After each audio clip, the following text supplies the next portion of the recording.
Hello, sir. Hello. Okay, great. We wanted to be sure. Thank Okay, you. let's just try video too. So that's Because when you're in the panel, you mentioned. yes. Mm. Yeah. Okay. Um, Uh, so we're so in preparation for the panel. the Thank meeting you. come up. All right. Okay. Thank you. Mm. So we're good. Okay.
Hello, sir. Good morning, sir. Very much, sir. Yes, sir. I'm Sumako.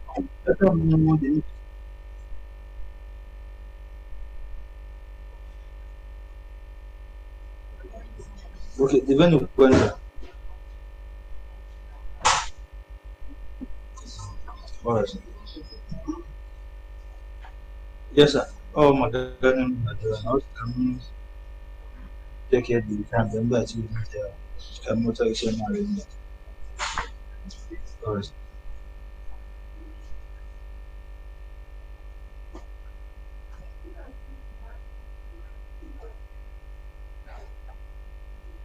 Hello, good morning. Can you hear me?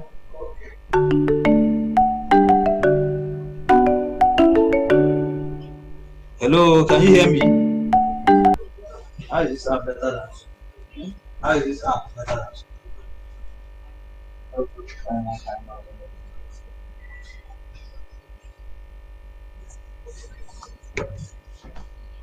Hello, good morning.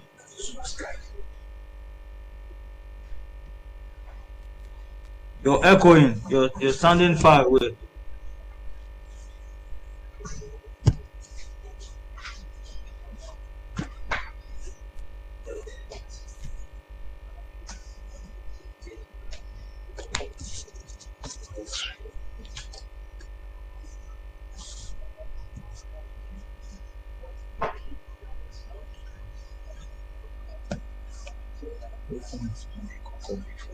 Hello, sir. Good morning, sir. Okay.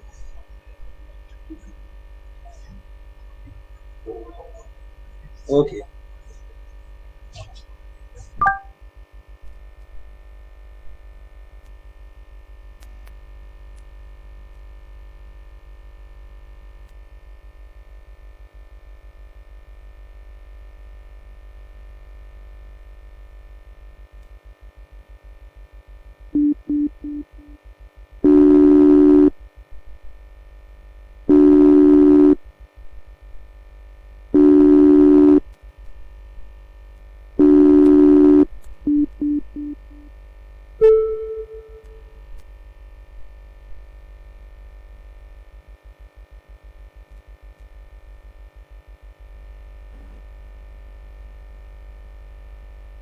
Hello.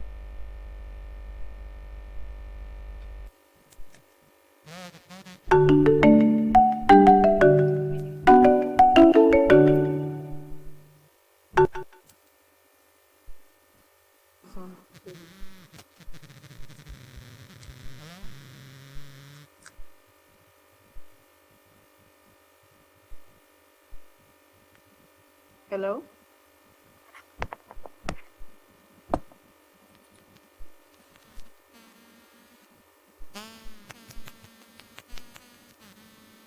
There's no sound. Let me just continue this. Hello, hello.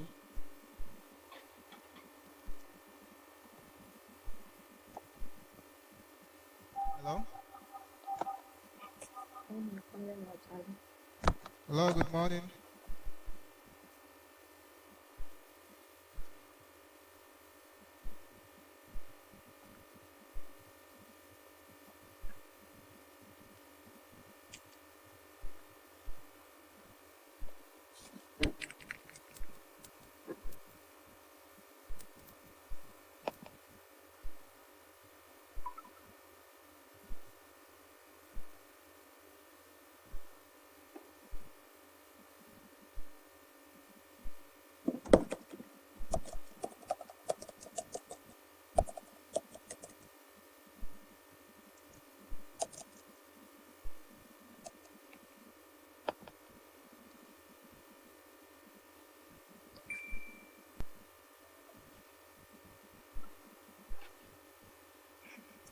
Tentativa que eu ia ponderar no título. We can take it. 30 minutes, but you can't see everything from 10:30. Then by 11, I'm calling it.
exactly our point.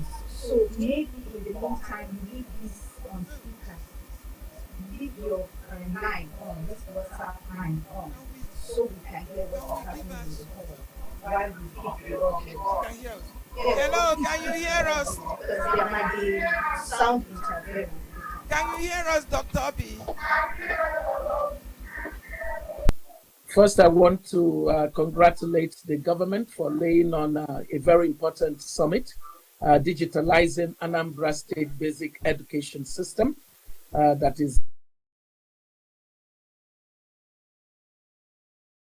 handles education differently. It decided that it would follow what research was showing it matter for education to produce the kind of human capital that would drive its economic growth. Finland was not a rich country at the turn of the century. Not the century, the 90s, the 20th century. Wasn't at all. Was a rural country. And yet, this country decided that it would invest in education, pay attention to strategies that would enable them to have the best of human capital. Because if a country can have the best of human capital, it would have people who would innovate, it would have people who would create, it would have people who would produce. Because it would be an environment, a learning environment. Learning environments produce knowledge. Knowledge end up being the solutions to problems. And so where societies are very enabling of this, they will go up the development chain.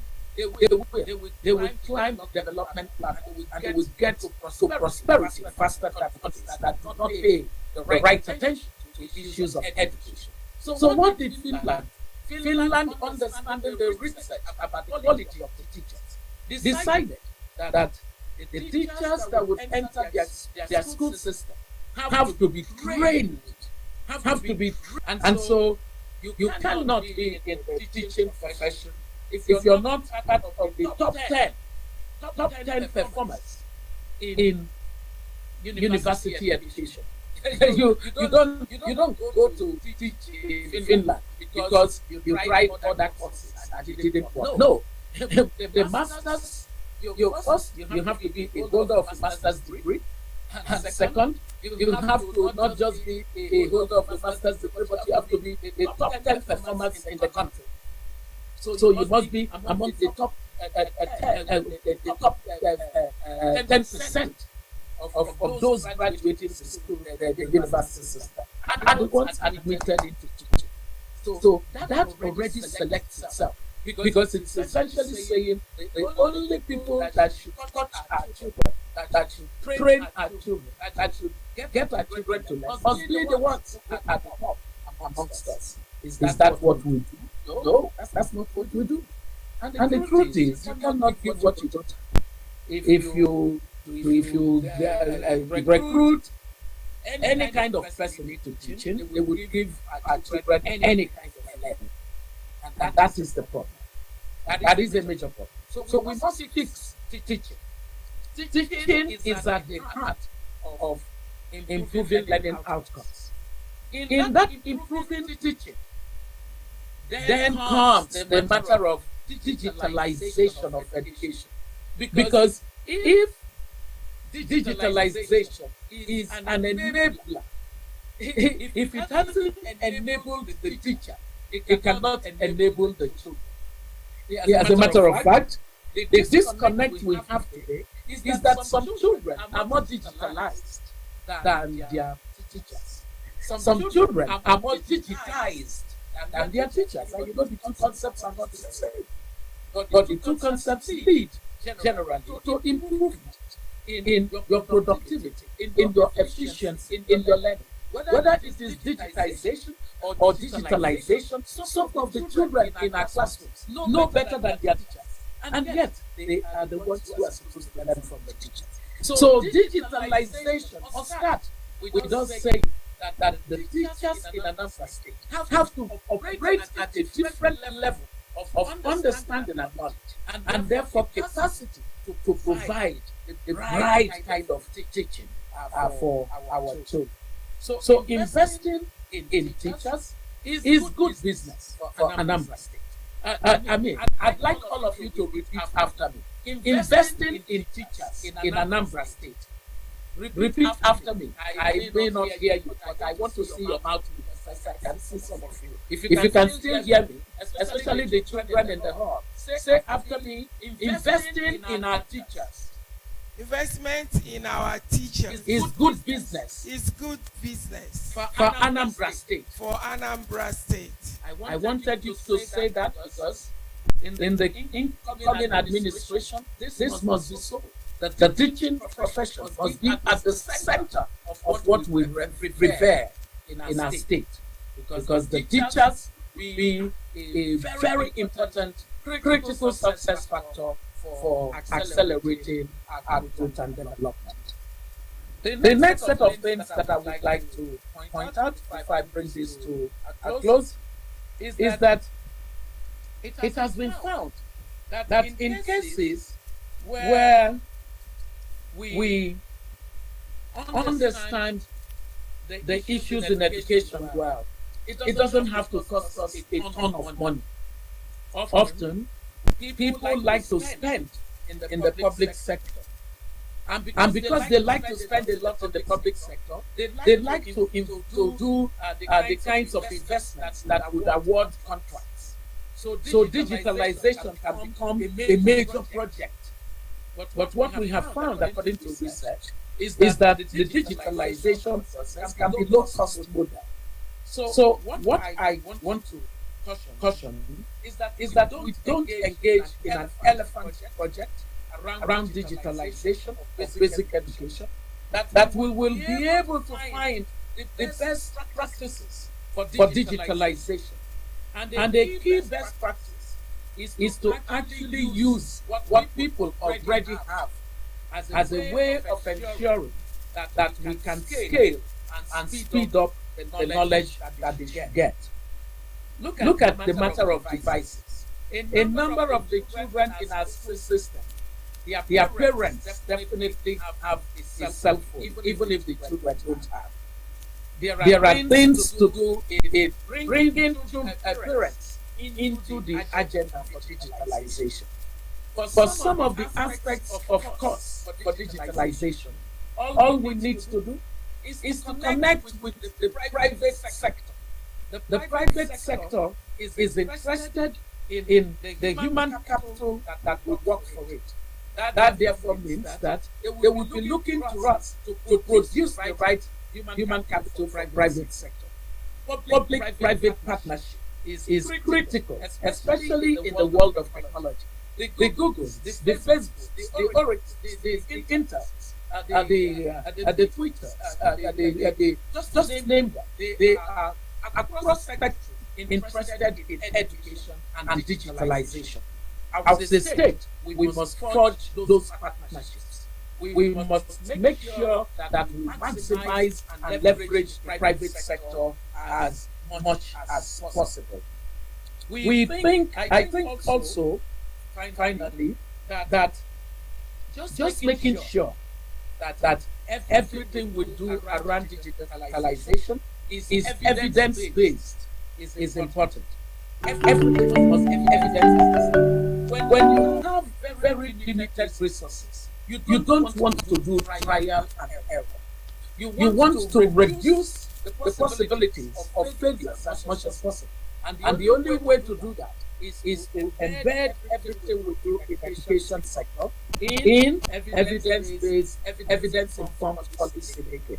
So I want to say that the basic education level in Anambra State has to invest itself in finding a core unit that is all about generating the evidence we need. The research at the local level, then the research that enables us to bring ideas that have worked elsewhere and tailor them to our own environment in order to utilize findings to do things that will help our children. Let me say in my closing that I thank all of you who have been pushing the agenda for education in our state. Our state is not the worse for it at all. As a matter of fact, I am immensely proud of our state, despite all the challenges that the education system continues just, hold its own with limited resources, manages to realize that anyị nwere well ana asịkịta maka oil oil asị mana ife anyị adịghị eru ji or any other thing ife anyị na-eru mmadụ the intellectual capital anyị our pride, the intellectual capital in Anambra, outside of Anambra, in Nigeria, outside of Nigeria, around the world. Onya I find you Onya brain is described in Anambra State, and that means Onya not in the sector of building human capacity in Anambra State. And all over, and all one. So I congratulate you for your summit, and I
want to thank the whole education family, our parastatals, the chairman of the various parastatals.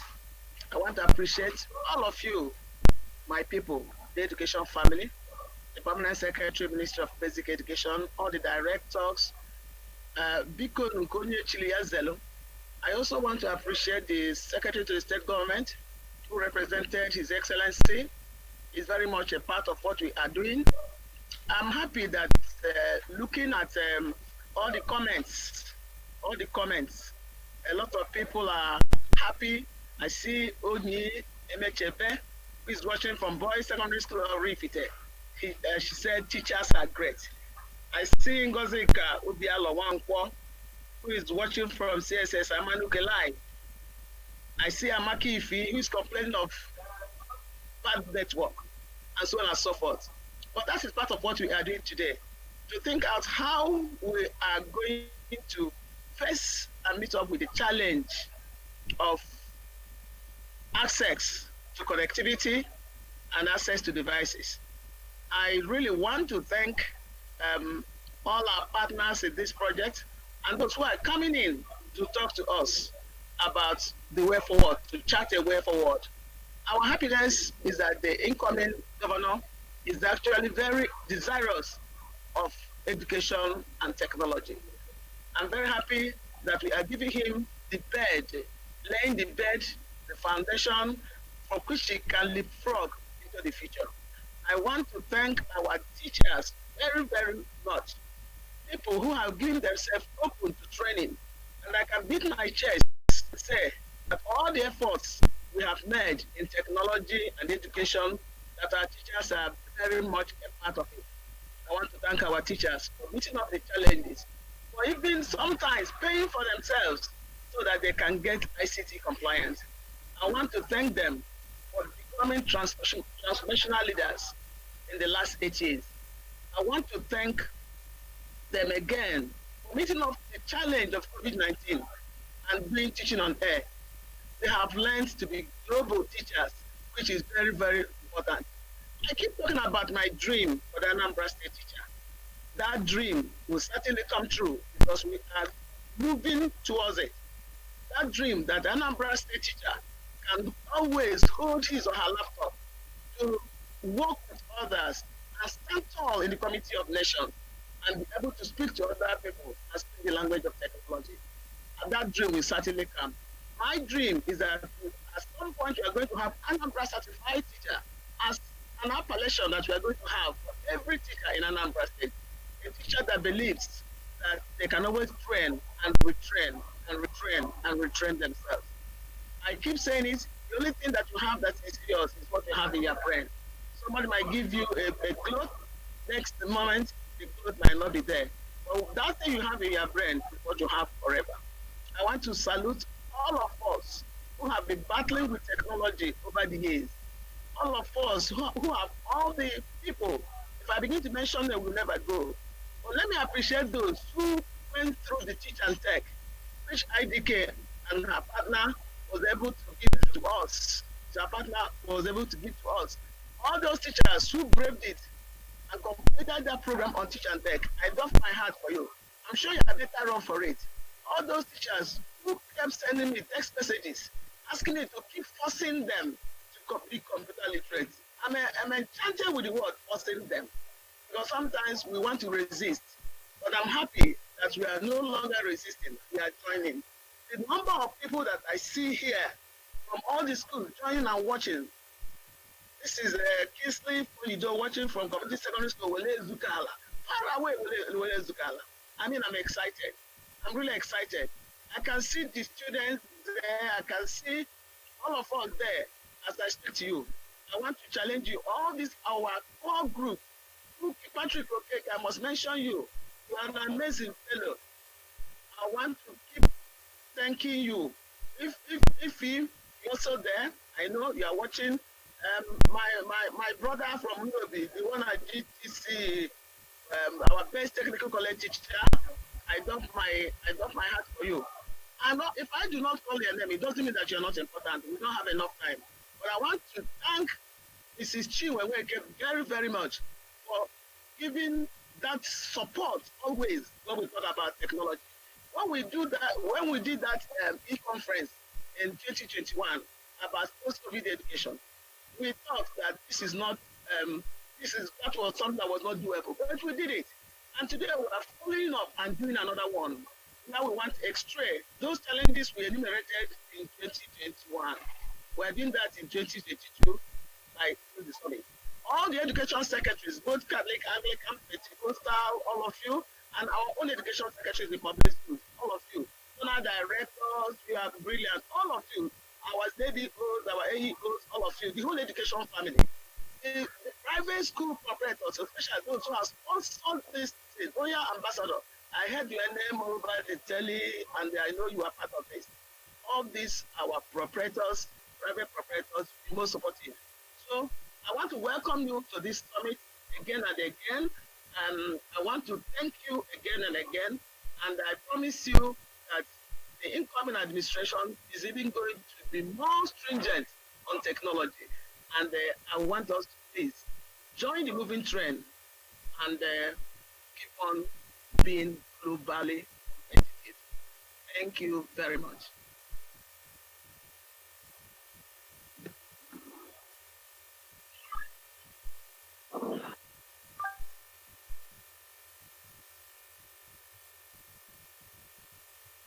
Yeah, she has gone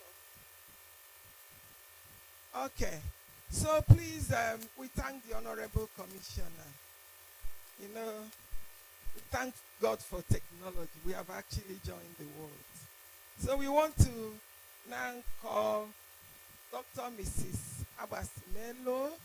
She's a board member of Post-Primary Schools Service Commission of Anambra State, to give us that recitation of a citation on Dr. OBS. It has to go into our records. Thank you. Thank you, the chairman of this occasion. Short biography citation of Dr. Obiageli Obi Ezekwesili. Obiageli Obi Catherine Ezekwesili, an economic policy expert, is senior economic advisor of the African Economic Development Policy Initiative and one of co-founders and pioneer directors of Transparency International, TI, the Berlin-based global anti-corruption organization. Ezekwesili is currently also the founder, CEO of Human Capital Africa, working in the education sector across Africa. Ezekwesili is the founder, chairperson of the board of SPPG, School of Politics, Policy and Governance in Abuja, Nigeria. She was a candidate for office of the President of Nigeria in the 2019 election and became the founder, chairperson of Fixed Politics Initiative, a research-based citizenship-led initiative. Fixed Politics envisions a country where politics is inclusive, the needs of citizens are prioritized, democratic principles are respected, such that good governance is the norm. Ezekwesili was a vice president of World Bank, African region in Washington, D.C. between 2007 and 2012. She served in the government of Nigeria between 2000 and 2007. She was the Minister of Minerals and later of Education. She was a presidential aide and headed the Budget Monitoring and Price Intelligence Unit, which later became the Bureau for Public Procurement, BPP. She was concurrently the pioneer chairperson of the Nigerian Extractive Industry and Transparency Initiative, NEITI, in which capacity she successfully designed and implemented the global principles for Nigeria. Ezekwesili also worked as the director of the Harvard Nigerian Economic Strategy Project at the Center for International Development at the Kennedy School of Government, Massachusetts. A chartered accountant and consultant, she holds an MA in international law and diplomacy, an MA in public policy and administration from the Kennedy School of Government, Harvard University. She is an honorary doctor of science degree, Federal University of Agriculture, Abeokuta, Nigeria. And in 2016, the University of Essex Business School awarded her an honorary doctorate degree in business in recognition of her role in promoting economic and social justice in African countries. Ezekwesili was recognized as one of Time 100 most influential people by New York Times as one of the 25 women of impact in 2015. Albert Einstein Foundation named her one of 100 visionaries featured in the 3D book Genus, 100 Visions of the Future. Ezekwesili was a Richard von Bankier Fellow at the Robert Bosch Academy in Berlin, Germany between 2019 and 2020.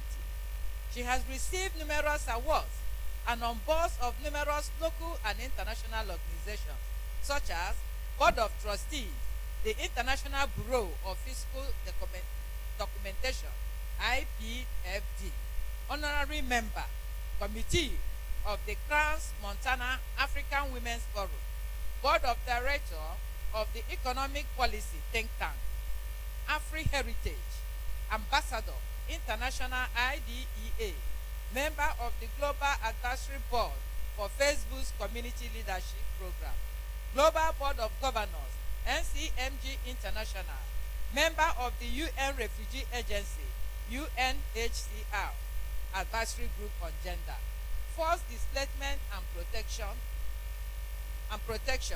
Member of the Advisory Board of the Atlantic Dialogues, Independent Director, Board of Bharti Airtel India, Member of Board, Tufts University, Global Leadership Center, Boston, International Advisory Board, Tel Aviv University, Athens School of Public Policy, Tel Aviv.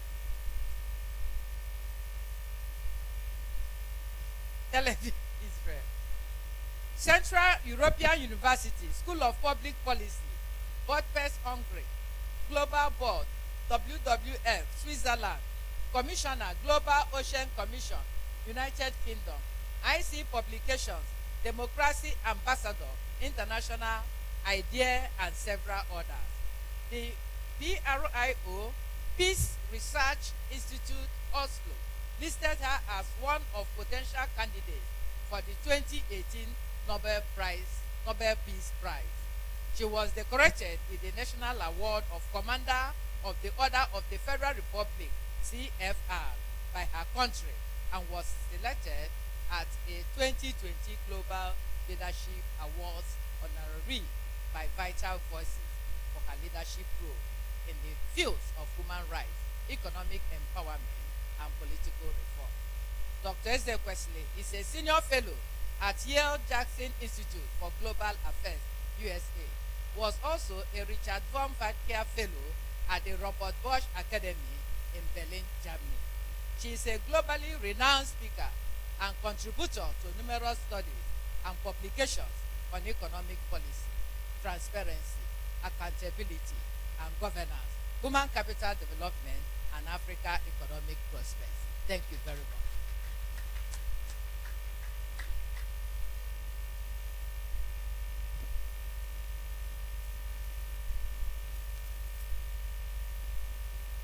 Hello, my name is Dr. Chinedu Umeadi, and I'm the founder, Dr. Chinedu Umeadi Foundation.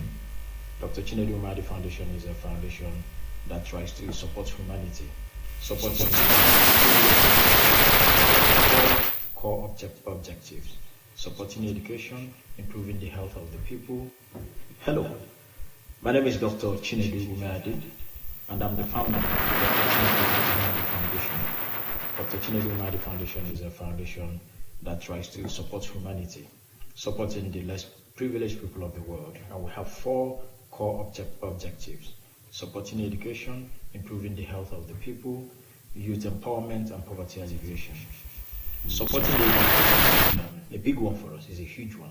You know, I'm an academic myself. I'm a professor of mental health, and I'm big into academics. I've studied all my life basically, and I'm still studying, and I'm still teaching. So it's something that is I'm passionate about, and my foundation has been doing the best they can to support education across the globe, but Anambra State in particular, because I'm from Anambra State. So some of the things we have done to support education in Anambra State, giving scholarship to different people. People write to us, apply for scholarships. Depending on the resources to us, we give them. We've been doing our best across Anambra State. We have the Dr. Chinedu Umadi annual quiz competition, which we do in collaboration with the Ministry of Basic Education in Anambra State.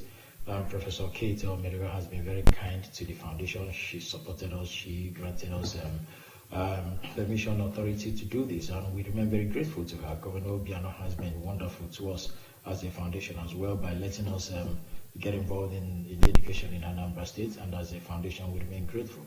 So we have done 2 of the quiz competitions where we've given scholarship to the winner and different cash prizes to all the winners in the different zones of Anambra State, the educational system. This year we're going to, because all what we did before was only senior secondary, but this year we're going to do senior secondary and junior secondary. We've also done essay competitions. There was a time we did essay competitions across some local government areas in Anambra State, and the overall winners in all the local government areas, we gave them scholarships, about 7 of them.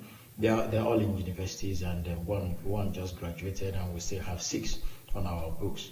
So these are some of the things we are doing to support education. I studied at Abia State University, and I also have some scholarship programs going on there, essay competitions going on there. In terms of digitalizing education in Anambra State, it is a wonderful idea.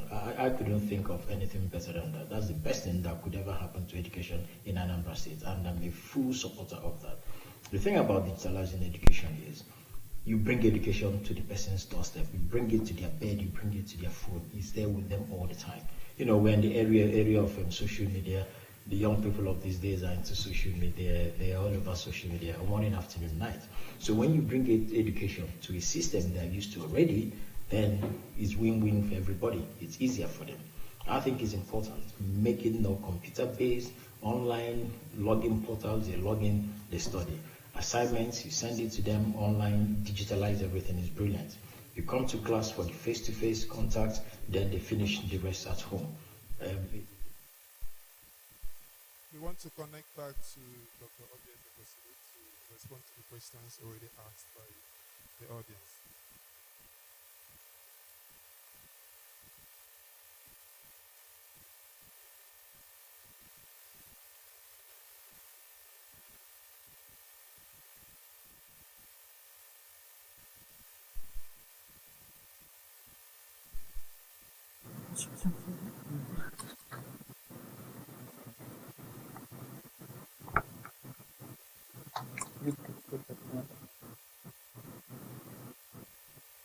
Welcome back, Doctor.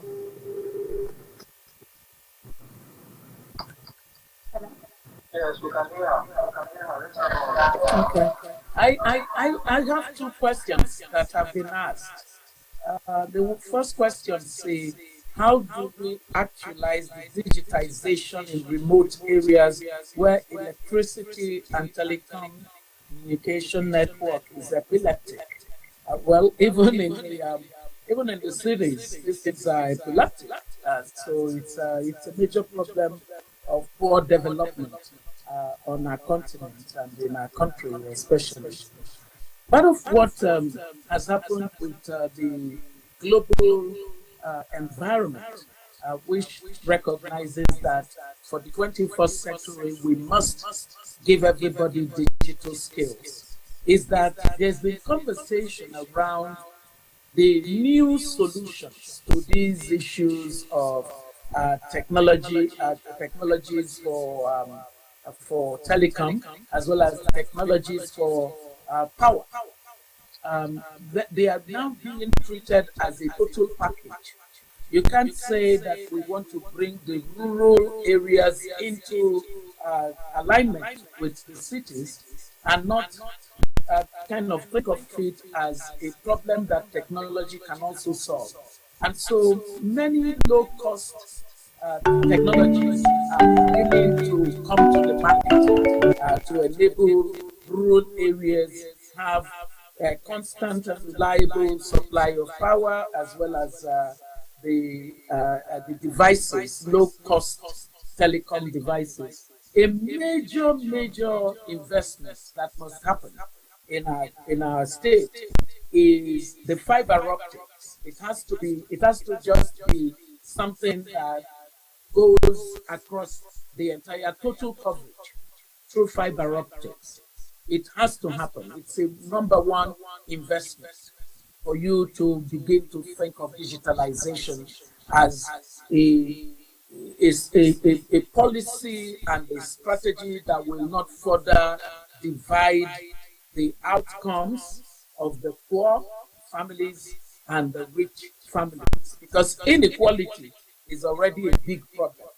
And if you don't think of how to bridge that inequality and you just go ahead and do digitalization for a few in the urban cities, you're going to worsen poverty and worsen inequality. That's why in the development world, where I know a lot that happens, this global discussion on what to do to facilitate quicker solutions to solar systems, to other options of wind as a source of energy. So new technologies are coming to address the power situation, and these are called off-grid solutions. So in terms of electricity, you don't have to wait for the massive investment in the fixed system, the known system, traditional system,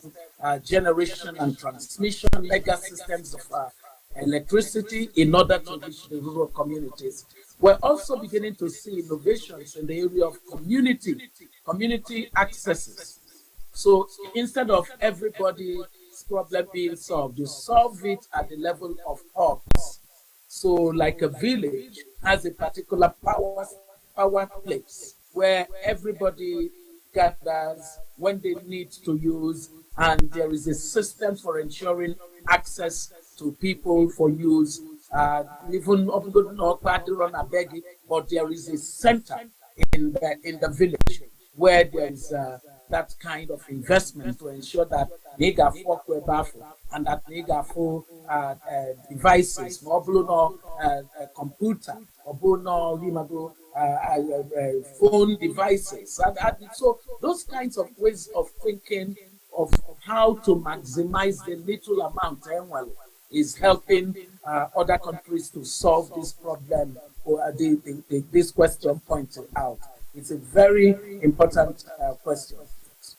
So my summary goes: last mile investment, last mile connections to power, to technology, to ICT, to just name every other thing, is a critical prior condition for effective digitalization.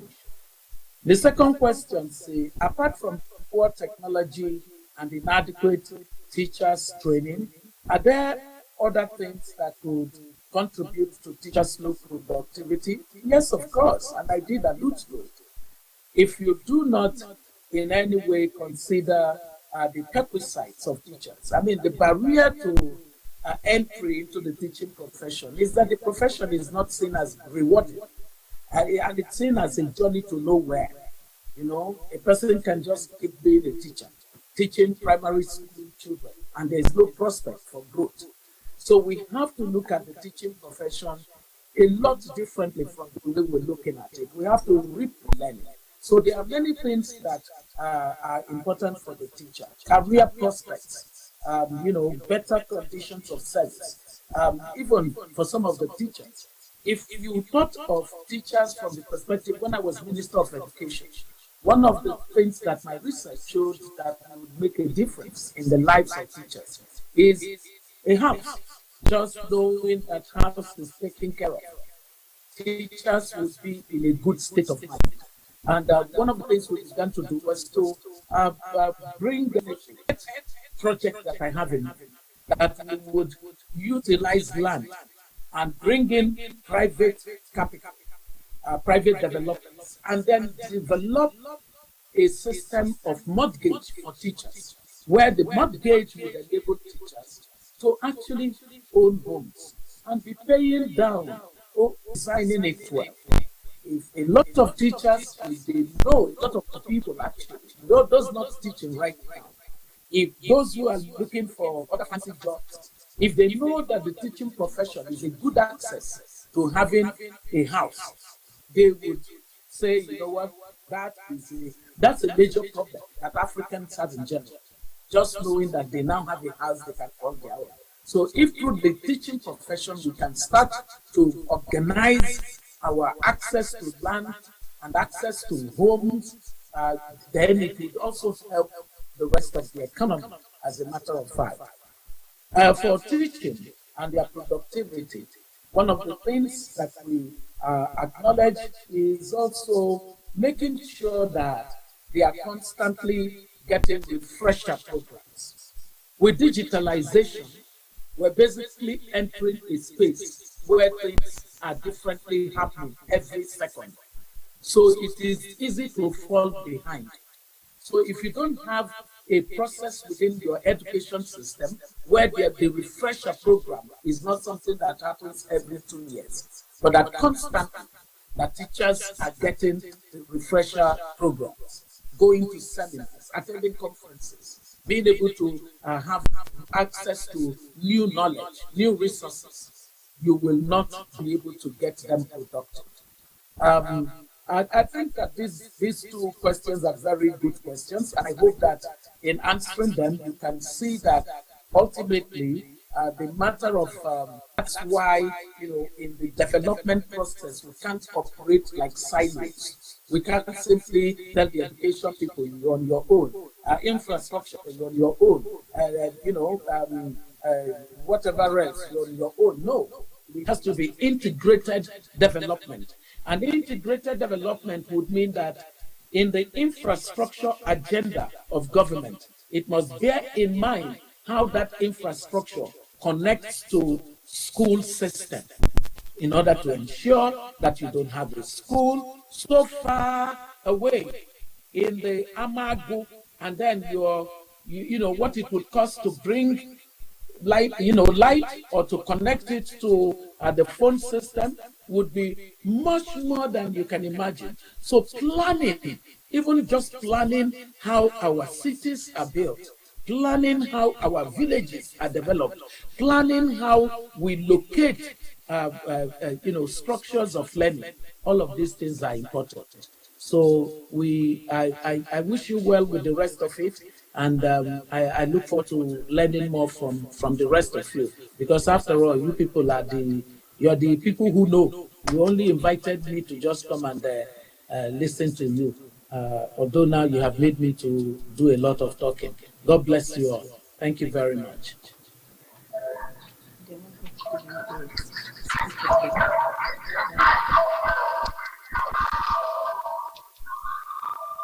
Thank you very much. Thank you so much for your time. We are very much delighted for the inputs today in the summit. And we say thank you so much. Thank you for finding our time to be with us in this summit. God bless you. Thank you. Bye-bye. God bless you all. Thank you.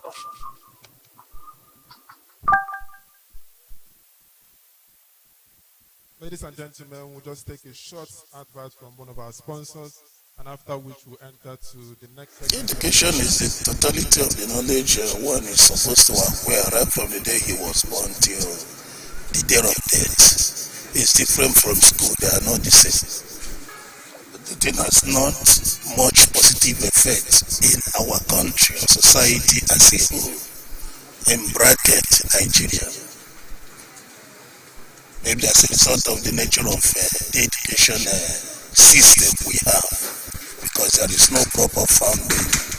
The both teachers, lecturers, or whatever are not meant to be serious with what they do in order to develop the pupils, the students, and the entire education community to have the positive change in behavior. Because when you talk of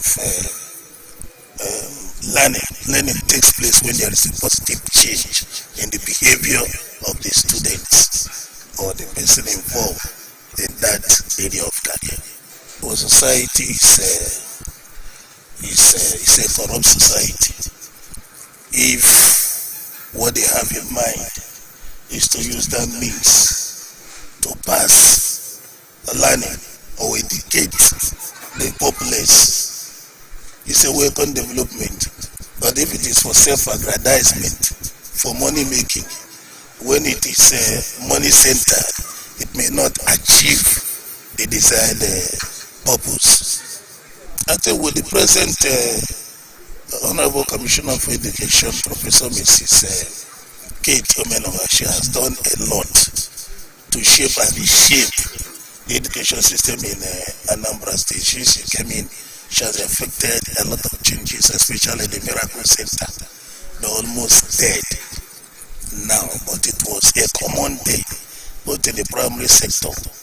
Even when you see examination number 18 deep into the fabric of the pupils, was his arrival, I think she has tried to curtail that.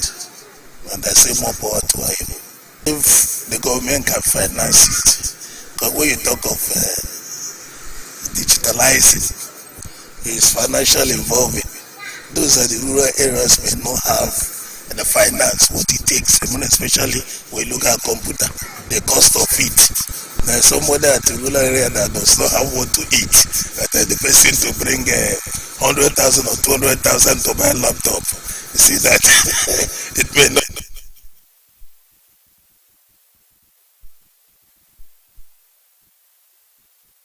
Ladies and gentlemen, please, we'll have to proceed to the next thing we have for today.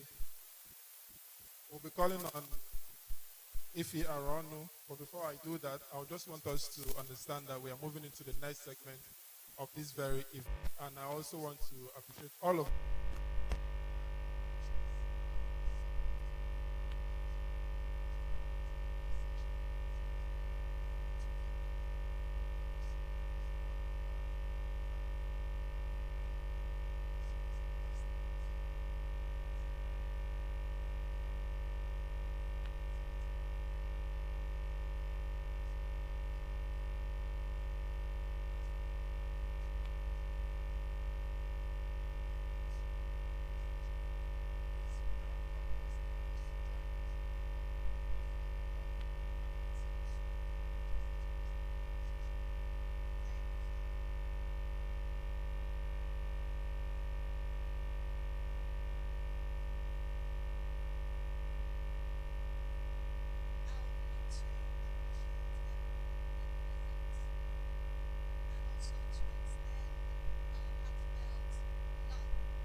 Dr. Obi earlier on mentioned about infrastructure, last mile, the mass. Okay.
Hello.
हाँ वो एक बार वो join कर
My name is Chimamanda Ibe and I'm in primary 4. Learning was difficult for me, but as I found out about the U-Lesson app and I started using the U-Lesson app, learning was great. It was awesome for me. My daughter has improved seriously since she started using the U-Lesson app.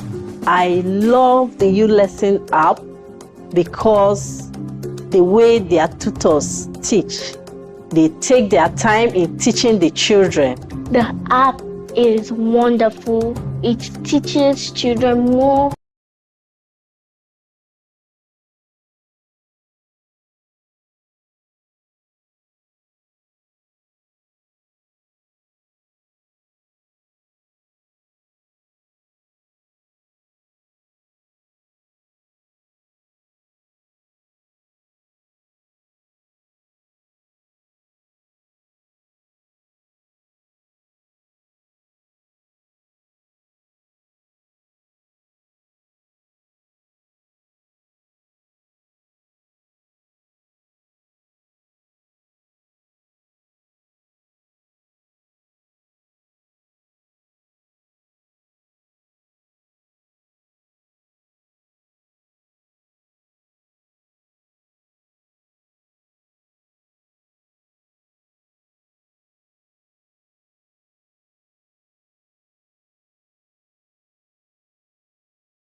Your Android phone becomes useless without data. It's the same way you suffer heat when there is no light. So there is need for you to patronize them by getting involved. The most effective one I can see from here is the VSAT, because with that you can have unlimited plan that can allow you to have free access to network. Now, younger students can take advantage of the time 10 p.m. to 6 p.m. because you can use that to make your research maybe 10 to 12, have some rest, wake up, and then conclude on your research plan. For those of them in the Riverline area, where we discovered that network will not get there due to the topology, we also encourage that when the opportunity for you to get integrated shows up, find a way to maximize it. And on the aspect of affordability, we now discovered that these things can be in our homes. If you have a Wi-Fi in your home, you will spend less than buying it individually. For example, maybe if I have VSAT in my house for 30 days, and then we have 6 persons living in the house, there is no need for everyone to keep recharging their phones, okay? You will save more when you have such network available in your house. And I'm happy about the internet security, talking about Kaspersky, that they don't only prevent you from having virus on your systems, they also give you internet security so that you can give account of what you're using as a person. Okay, so the internet security is there, the connectivity is there, and you also have the access to get the latest information that is thriving on this planet. On that note, let me appreciate you for being here and encourage you in your own little way to promote digital technology. That is the way forward. And with that, we can have access to vital information that will take us to the next level of our lives. Thank you, and God bless you. Thank you very much. Thank you. Please, we are waiting for a refreshment, a light refreshment, and food will be served to us just very soon. Please, thank you so much for your patience. I just want to quickly call on Mr. Dan Okoye, rather, to please come up for the panelists on e-content and the use of applications. E-content and use of application, basically they'll be telling us the edtech companies that will be coming here, from ULesson to EduFund to even IDK that will have here, the solutions they have and how that can help the education system of Anambra. Thank you very much. My name is Chimamanda Ibe and I'm in primary 4. Learning was difficult for me, but as I found out about the U-Lesson app and I started using the U-Lesson app, learning was great. It was awesome for me. My daughter has improved seriously since she started using the U-Lesson app. I love the U-Lesson app because the way their tutors teach, they take their time in teaching the children. The app is wonderful. It teaches children more about what their teachers have not even taught them. I will recommend the U-Lesson app to all parents to download the app and subscribe to U-Lesson app for their children. Download on the Google Play Store and Apple App Store. Also available on web at ulesson.com. Good afternoon, everyone. My name is Dan Okoye. It has been introduced, and I'm glad we're here. We've been talking about internet, online. And we all know that ever since COVID-19 happened to Nigeria, there has been what I call massive migration into what is popularly known as online learning or e-learning. But the issue at stake is this. When there is availability and accessibility of this internet, what do we get out of it? What do we expect?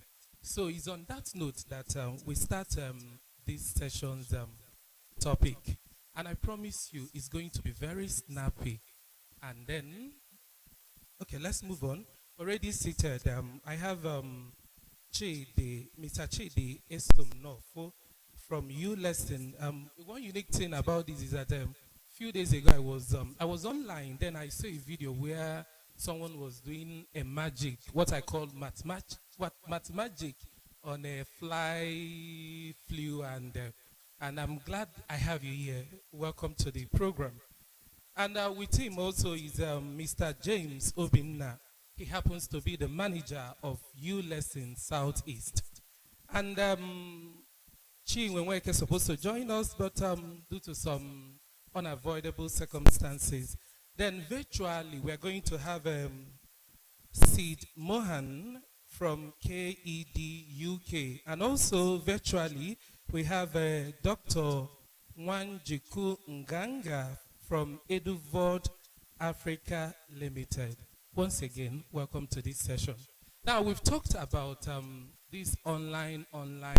These days, when you go on Facebook, you see so much TV, this and that. Someone has TV online. Someone will tell you, like my page. And you begin to wonder, what should I expect from this your page, from this your website, from this your app?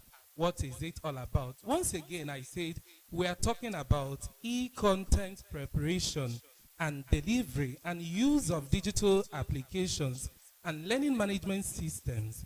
So we want to look at this e-content and digital apps. But first, let's start with Mr. Chidi.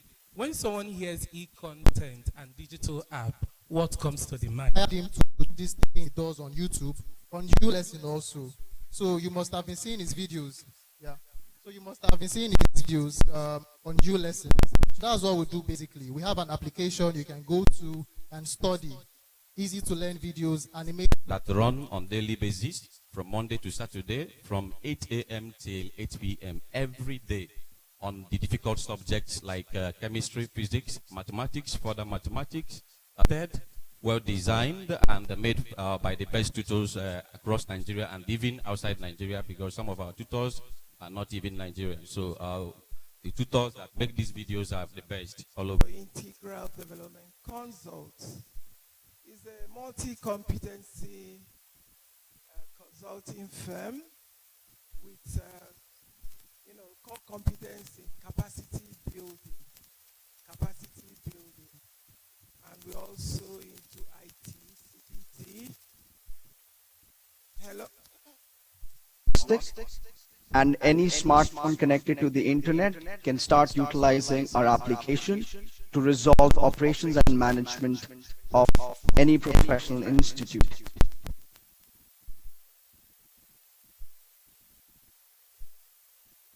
Does that answer your question? Sorry?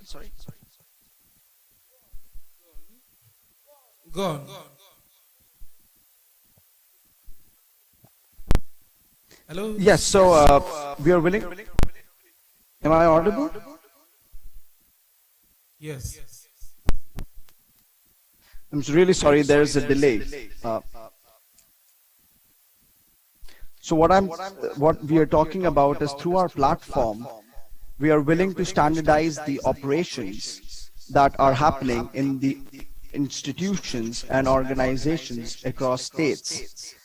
As we can see due to COVID, physical meeting and education and everything is transformed to digitization.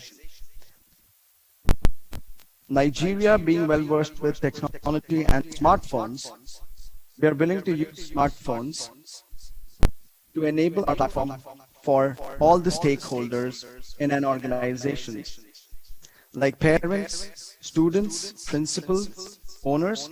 Everybody can manage data and have real-time updates among each other in terms of what's going on in the organization. We have features like class management, live lectures, staff management, administration management, and more. We would like to share our PDF and our PPT with you all so that you can look into it in details. Thank you on that. That's Sid Mohan. I would like to ask you. You've talked about your e-contents and digital apps, and I want to know how affordable are these things you've mentioned now. Sorry?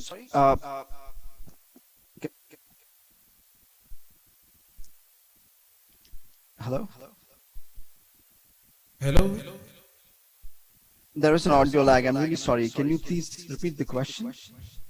I said that you talked about some applications you have at hand, and I want to know how affordable are these e-content and digital apps? Yes, so our application is made in a way that you need to have very less internet.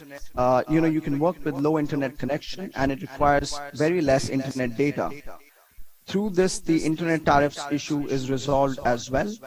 And the way we made the application, it is based on the latest methodologies and technologies, reducing a lot of costs. So we have a cloud-based technology which can enable us to work with institutions and enable different costs. Our costs are based on tier 1, tier 2, tier 3. It depends on the amount of functions required by any organization. So the costing that we have for the lowest tier, sorry, am I audible? My voice is breaking. Go on, we are listening. Yeah, so we have 3-tier costing. We can enable costing for any sort of organization depending on the size and the amount of functions they require. We have costing from around $10 per year to $50 per year, depending on the organization and the amount of functions required by the organization. All right, thank you so much, Sid Mohan, for that time. We really appreciate what you said so far about e-content. And like you promised, you have some samples to share. I would like us to join Dr. Mwanjiku Nganga from Eduvod Africa Limited as we conclude. Are you there? Yes, good afternoon, everyone. Good afternoon. I'm sure you've been following us and we've been talking about e-content and digital art. And we have those present have said so much about e-content, even Sid Mohan. Now let us rush it somehow. What are the unique products and services your company has for improving e-learning management system in Anambra State? And at the same time, I would like you to tell us how affordable are these products and services. Okay, thank you for having me. From Eduvod Africa, we are an ed-tech company that has presence in East Africa, South Africa, Nigeria. And basically our unique offering, I agree with all the panelists in terms of what e-content is, but with the focus of education, our take at Eduvod is that the kind of technology we need to bring to schools should not just be hands-on, but minds-on. That our students should not just be passive, they keep in the house watching cartoons and, but the apps and the content should be challenging them to become critical thinkers. That is the only way that technology will actually have an impact on the learning outcomes. But at Eduvod Africa, we offer an end-to-end education suite. So from connectivity to devices to content, but our real unique offering is around the data that we collect in the ecosystem. We know that today we are saying that data is king. So you may have the internet connectivity, you may have all these apps, the students may be busy, but do we know whether it is actually having an impact on learning outcomes? So what we do is that we have embedded artificial intelligence in our platform, so that every keystroke, anything that the learner is doing on the platform is being tracked, and we're able to link that to the curriculum. So for example, the content that we have is curriculum aligned. So for instance, this is in Nigeria, we will make sure that this content is structured according to the national curriculum requirements.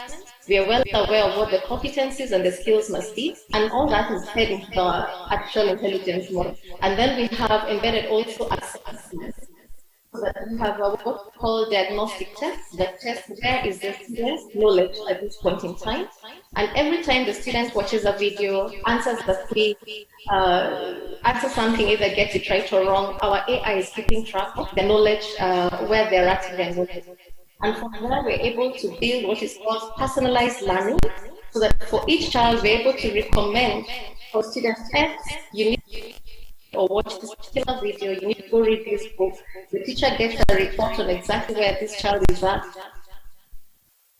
Parent will also get a report. Now the technology is not just to keep our students busy, but we're able to monitor, is it having impact on the learning outcomes? Because really that is what education and the technology is all about. Is, are we improving what is happening in the classroom? So what we offer at Eduvod, we also train our teachers, and I was happy to hear my colleague talking about empowering teachers, because we need to give them the confidence and the competencies to use these platforms. So we also train our teachers. We show them how to create content. We have a learning management system that can be loaded with a lot of open educational resources, so that the teacher, if they're teaching science, there are many videos they can embed into their classroom, into their lesson plan.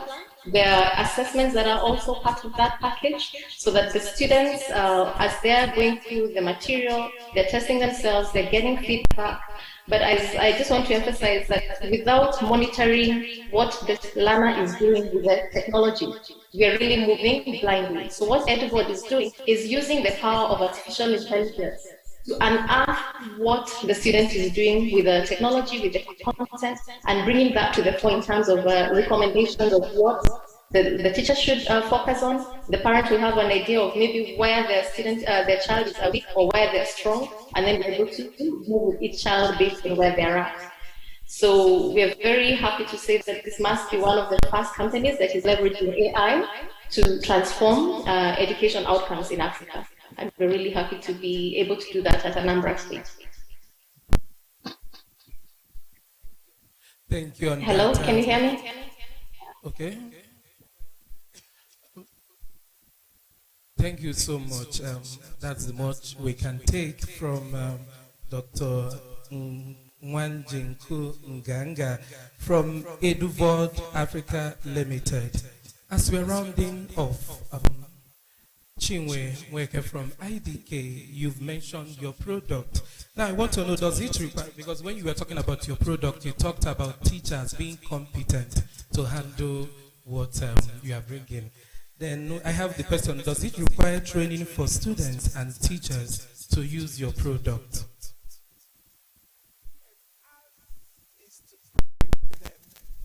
To be able to use the technology, to help them use the technology, to give the build their here. Up there, we have 350 computer all linked, internet linked in this building. And then we can move to them. We've done it in other states, so we can do it in Anambra. So we even already has an existing program, Teach and Tech, which some of them have gone through and which is on our website. They can also access, which others are accessing. So we can go to them or bring them in here, because we have the facilities here. Over to you, the representatives from ULesson. You're a content developer and you are the Southeast manager. Now, does your product require training, just like I've asked her? No. ULesson app is user-friendly, very simple to operate. Even a kid in primary 4 can use it comfortably, and a survey has been conducted, and we found out that all the pupils and students using the ULesson app don't have any difficulty, because the app is made very well, and so that anybody, no matter how poor you are, in terms of using technological devices, you'll be able to use and manage it very well. Also, we make videos most times educating people how to navigate to various classes and how to use the ULesson app, post it in our various platforms, educate them as well. So, but I don't think that any child can find it boring and difficult to use the ULesson app. Yeah, it's user-friendly and very simple to use. Okay, you mentioned the evaluation system on the ULesson. Now, how do you monitor the product or the apps to ensure that they're effectively used by students and teachers? Okay, just like you asked us before, how we monitor students. Any student downloading the ULesson app has to feed in the numbers of the parents. So all the information, all the complaints are being forwarded, and I can tell you confidently that no parent has ever complained that the child is finding it difficult to use the app, because we get all these information technologically too. But I have an extra question before we go. This is personal. What is being uploaded on this ULesson website or application? Who verifies them? In ULesson education, we have various departments. I am a mathematics tutor. I have a team lead, a mathematics tutor too, who has been there and has so many experience. And before I make any lesson, it has to be verified first, because you have to plan any lesson, you have to deliver. It has to go into so many stages to find out that there is no error there at all. In fact, all the content made in ULesson education has no error at all, because it goes into so many stages before it will get to even the leader of the tutors too, because in every department you have head, then we have a general head too that sees all these things. And after the editing and animating and all that, it still has to be verified before it will be pushed out, because bad education is worse than poison. So, and we are very much careful about that. And that's why ULesson education hires the best tutor around the world. Thank you. Let me add to what he said. Maybe fractions. When the app sees that you're not answering questions in fractions correctly. So that's how all these things have. They have this data. They have this technology to make sure everything your child needs is on ULesson. So thank you. Thank you so much. We really appreciate you, Chinwenweke from IDK. IDK has, over the years, worked with the Ministry of Education to help our teachers imbibe this digital literacy. We know that digital education is the new normal. There's no going back again. And the bedrock is to invest in our teachers, to build their competencies, their skills. And that's where IDK will ever be there to do it for them. So we are there to make sure our teachers can produce their e-content, deliver them, do e-assessment. There are a lot of online strategies they need to learn to be able to engage on digital education or teaching online with their students. Because face-to-face classroom, you can manage the students. When you do eye contact, the students will keep quiet. But how do you do it online? There are a lot of strategies to engage them so that the online lessons becomes as effective as the classroom. And that's where IDK comes in. We're talking about whether we like it or not, especially when the incoming administration comes, we have to go a step higher. When you are engaging your students online, how do you assess them? There are strategies for e-assessment, like peer, reviews, and the rest of them. This is where IDK also comes in to equip our teachers with all these skills. Thank you. Thank you. I don't know if there is any question from the audience. Any question? Oh, okay, sorry. Let's call on the rapporteur to sum it up, what we've said so far.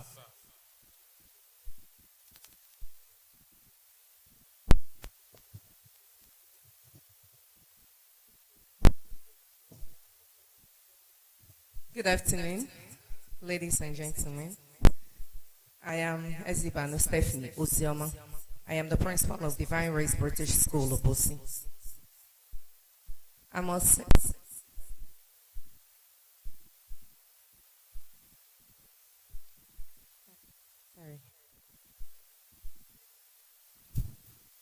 sorry about that. Okay, we've all seated and we've listened to outstanding panelists. I must say that they are indeed well informed about what they've come to talk about. So I will just be giving a summary of everything they have talked about. E-content, which by the way can also be called a digital content. According to virtually all of them, it's anything at all, any information we develop, we prepare using any electronic device, and we also deliver it using an electronic device. We had 4 or 5 persons on this panelist, and they are all representing different companies. First, we have the 2 young men from the ULesson. By the way, you're doing a very good job. Keep it up. ULesson is an education technology company that have both the primary and secondary content for our pupils and our students. Their offerings, they offer a lot. They have an app where you can just download on your phone. And while you're downloading it, you're expected to register with a phone number through which they send their weekly report. Of course, everything that your child is doing with the app. So I really urge everybody to download that app. It's something that our students can also use. Your own kids can use it. And of course, since we are teachers, our students can also be encouraged to use this. According to them, this ULesson doesn't require any special training. So it's just something you download and then you start using it. And then again, just as they were asked, verification is done by professionals. So you don't have to worry if the information they're giving out there is reliable or not. They have just assured us that it's very reliable, true, and that is what we can consume. And then we also had Mrs. Chinwe Nweke from IDK, and IDK is a company. By the way, IDK means Integral Development Consult, and this company pays more attention on the teachers' training and everything they require to help them prepare these e-contents that we are talking about. And they do this mostly through trainings, which is done mostly here in their building, and according to them, they are all equipped. They have the equipment we need for these trainings. I think I am a living testimony. They've been doing it, and they've been doing it well, so please keep that good job on. They combine skills from ICT and, of course, the educational personnel, and that put together has given them the stance that they have now. So they prepare both teachers and students to use technology by training them. Then we also heard from another company, the KED UK, the speaker by name Steve, even though he wasn't so clear, but I was able to pick a few things. According to him, they based on standardization that helps them to manage the app they have. They try to ensure they put out videos there that have real information as well. It's almost an app too, just like the U lesson. And according to him, he uses a very low internet connection and data usage, so it's cost effective. You don't have to worry so much. All these apps actually help us in learning, achieving actually the aim while we are teachers. That's why we're talking about them. And again, we had someone from Edufon Africa. I'm sorry, I didn't get the name. Edufon Africa. They are represented in East, South Africa, and of course in Nigeria as well. And they produce the end-to-end connection suite. Something special about their own app is that they have the artificial intelligence that helps them to actually link whatever it is that is happening, and they manage it properly. And they use the AI to analyze what the students are doing, take it back to the teachers, and of course that helps the teachers to discover the challenges or the needs of the students. So it's also an app. Finally, it's just a kind of a vote of thanks and encouragement. I am also an IT specialist before I entered education, so everything they have told us today is something that will really take us to that place we all want to be. Ezokwesili, Obi Ezokwesili, when she was talking, said that Anambra already has the intellectual capability that we need. In fact, I am so impressed with all the speakers. If you listen to them, you will know that they know what they are saying. We have it already. So let's all come together, accept all the trainings, everything they've talked about. If we start using them in our schools, I bet you cannot give it all in the class. You know, two good heads are always better than one. If we teach them and they also have the opportunity to come for trainings, use these apps, I bet you will achieve that our aim. Education, Malcolm said, is just a passport to the future. When we say it's a passport, we're not going to use a flight. Of course, we need the digitalization we're all talking about here. And e-content cannot be overemphasized. E-content is very, very important. So I join the voice of every other person that has been urging us to assess everything that we've been taught here, to also encourage us to please do the needful, learn to share information. If you have a better method of doing things digitally, please help share it out. And I want to believe that when we do all that, we'll achieve our aim. Thank you once more. I want to really thank everybody that participated here, the organizers, and of course our able governor.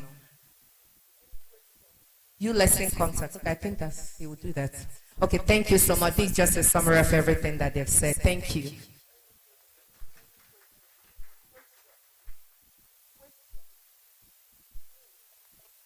Something amazing I want to teach as you we are about. moving on to the question. You see, the human body is a complex structure of The principal several that just spoke to us. These is systems work all. hand in hand to keep the body working constantly and efficiently like a superior biological engine. Recall that our bodies are composed of trillions of cells, which are organized into tissues. These tissues, in turn, are organized into different organs. Organs, in turn... It's all right. It's obvious that everything said here is self-explanatory. The only question I can hear now is their contact. Well, if that's the only question you have, you will surely get their contact. Thank you, Chidebere Isomnofo, content developer from ULesson, and Mrs. Chinwenweke from IDK. And then James Obinna from, he's the Southeast manager of ULesson. And I'm Dan Okoye. Thank you so much.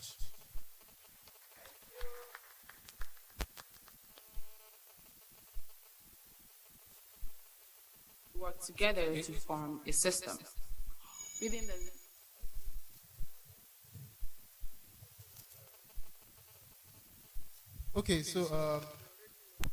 we don't worry, for those that want our contact, we'll just meet you now. But if you also want to have our number is 0814 168 8116. So we'll still hang around 0814 168 8 again 116. So I'm James Obina. I'm the Southeast sales manager. So thank you very much. Thank you. Thank you very much, ULesson. Please, ladies and gentlemen, just sit back so we can eat and then have a short break before we wrap it all up and call it a day. Thank you.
couple of quests, we will explore the systems of the human body and learn how they function.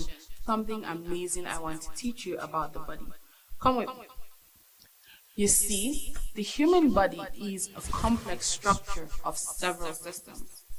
These systems work hand in hand to keep the body working constantly and efficiently like a superior biological engine. Recall that our bodies are composed of trillions of cells, which are organized into tissues. These tissues in turn are organized into different organs. Organs in turn group and work together to form a system. Within the next couple of quests, we will explore the systems of the human body and learn how they function to keep the body processes running. Particularly, we will start with the nervous system that coordinates every single activity in the body. Then we'll go on to explore the skeletal system, which is made up of bones and gives the body form and shape. Next, we'll explore the circulatory system that functions like a road network containing vehicles that help transport vital substances from one part of our body to another, as well as the respiratory system that helps us obtain oxygen to enable us to derive energy from the food we eat. Then, we will go further to learn about the reproductive system that helps us give birth to offspring, and the digestive system, which helps us obtain nutrients from the food we eat. Finally, we'll explore the excretory system, which functions to help us get rid of waste products of our body's biochemical processes. I bet you can't wait to get started. Let's begin our journey of the body systems in the next quest.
Energy. We have been trying NEPA or EEDC. We want to look at the alternative energy. Without energy, you can't use any internet connectivity. You can't even plug your devices. Operator, the mic, to invite the discussants, the companies, energy companies we have invited. Thank you very much.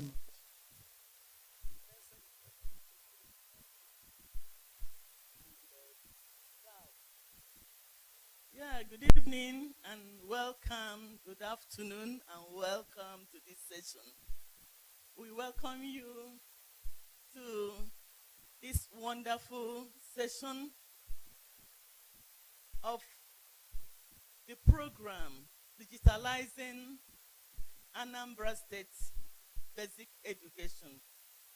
Our theme, our topic for this theme is access to affordable alternative energy. Like Mrs. Chi Weke has appropriately told us, we cannot talk of digitalizing education without thinking ahead, being proactive on what to do to the agonizing situation of our power supply. We may have all the laptops, all the iPads, all the Android phones without power supply. All those our e-learning tools will be useless in our hands. The idea of digitalizing education is to make for smart students and make the teaching learning process easier and more understandable. We all agree that post-COVID-19, e-learning is now the e-thing. It's the in-thing. This 21st century learning, without digital learning, we are nowhere. We cannot compete with the world. So I want to, in a special way, thank His Excellency, Governor William Madabro Chukwuobiano Apokwedike, for the honor of digitalizing basic education within his tenure. It is a thing of joy that Anambra State has been first in so many areas, particularly education. With me to look into this very great topic, the challenge that must be tackled for digitalization of education to be achieved. That is access to affordable alternative energy. I have my friend from Zion Energy Limited, Chizoba Adiwe. These are providers of alternative energy. They will come up here and tell us how easy or how difficult it will be for us to stop suffering from the fluctuating and debilitating NEPA and other power holding of Nigeria and EEDC problem we are having. I'm also inviting to the platform another panelist from Ultima.VDEC, Mr. Ibebugu, rather, Valentine, from Ultima.VTech.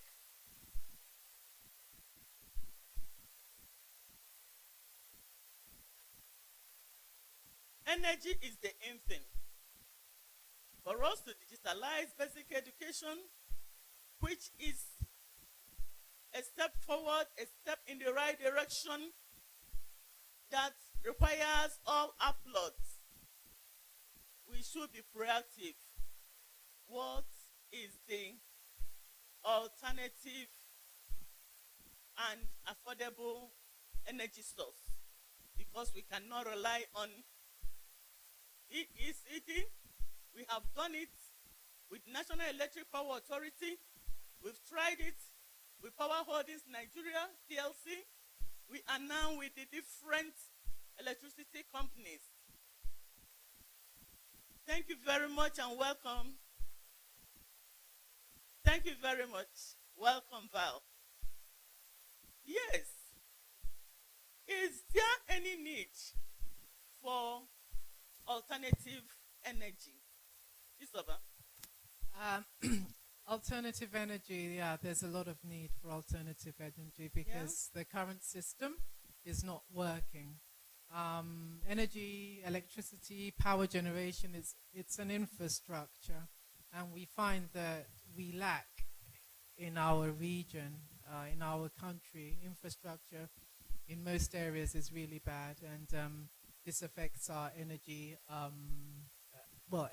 our ability to receive the energy that we need to live a basic standard and basic standard of education, like you're saying, digitalization. Without electricity, I think maybe you lose 50% of your brain power because you have nothing to stimulate your brain, particularly now when there's so much information out there digitally. So energy is very important. Yeah. Well, are there known sources of alternative energy? Thank you, our moderator. My name is Engineer Idebugu Valentine, the CEO, Ultima.VTech Unlimited. Based on the question you just asked, we have various sources of energy, alternative source of energy. Basically, we have 5 of them. We have solar, which comes from the sun. We have hydro, which comes from the river that flows. Now we have geothermal, which is based on the heat that is beneath the ground. Then we have wind, which every one of us experience day by day. This time around, we'll be talking about the basic ones that we can easily have access to. You know, when we talk about solar, on everyday basis, we have solar. Sun always shine in this area. Then we'll talk of, I'm going to dwell much on wind and the solar energy. You know, when we talk about yeah, we'll get to that. Okay. We'll get to that. Okay. Thank you. Isoba, we've talked about the need for digitalizing basic education. And from onset, every panel that came up here, they've been emphasizing on human capacity building, on teachers' competence, on the need for provision of technological and digital tools that will edge e-learning. Now, this alternative energy we are talking about, do you actually think there's need for it? I not only think that there's need for it, I think it's very viable, very possible. It's not rocket science, and it's not impossible in terms of expense. Yeah. For example, if I was somebody that was going into education, if I wanted to build a school, there's no way I would build a school without putting in solar panels. In a school, you don't have refrigerators, you don't have air conditioners. The actual electricity you need is not that much. You just need enough to power your devices. So you don't need that many solar panels. The price of solar has come down tremendously over the last, I would say, 5 to 10 years. So it's very viable. It's not impossible to do. And if you're going to be serious about digitalization, you got to make provisions for your electricity because, as you said, we can't rely on the national networks. There are also biodigester systems that you can purchase. It's just you just have to add more money to your investment. But in the long run, it will pay for itself because you will see the effects on your students. When you have students who can go into a classroom and there's lights on all day while they're there, it makes them happy, you know. So it's not only necessary, it's possible. Yeah, Engineer Val, Can you please tell us the alternative energy sources available in your company? Thank you very much for that question. For us to be talking about alternative source of energy in this country, that means the present power we have is no longer serving us. That's why we started looking for alternative. Now, I've told you that we are going to start with solar energy. And why I'm talking about solar is because that is the one we can easily have access to. And that is the cheapest among every other source of energy. Yeah, because solar, I'm going to break it in two stages. We'll have the one that is expensive. We'll have the one that everybody can afford to get. You know, there is what we call this time around. Every technology now is tilting towards direct current. This time around, you're hearing about DC motor. This fan we are using will have DC on.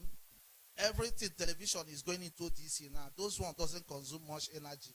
And for you to get everything you want in energy this time around, you have to go DC. And for you to go DC, solar must be involved. That is the thing. Yes. Okay. Chizoba, can you please let us know the products and services of your company that can ease this problem of energy in digitalizing education in Anambra State? Thank you. So our company, we are developing, and 2022 we plan to start building the first waste to energy plant, actually the first in Nigeria, so it's going to be a big deal. Now we essentially just use biological waste through a system called biomethanization to generate gases, and those gases we clean them, and then those gases will power engines that will generate electricity. It's such a simple technology, but you see, for our plant, it's going to be a large plant and expensive, so we've used foreign investors. So our off-takers for our electricities are the big estates and industries in Oka.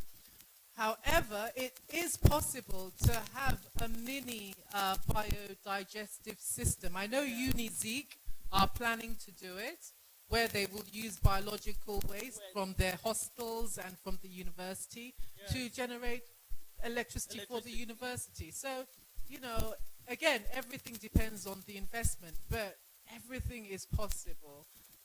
And it's nice to have control your own electricity generation and consumption, because then you're fully in control. So that's what we do. So are you saying that that could go around schools to enable us solve this problem of power in our school? What I would recommend is, for schooling, something called mini grids. It's where they would use a source of electricity, whether it's solar or biomethanization, to generate electricity, and then they centralize that in a mini grid, which then supplies specific communities. Now that could be done, but rather than the community, it can supply the schools. They do it a lot in the north of Nigeria, and they get a lot of foreign investment for that, because they have these villages that are in the middle of nowhere where there's no electrical lines.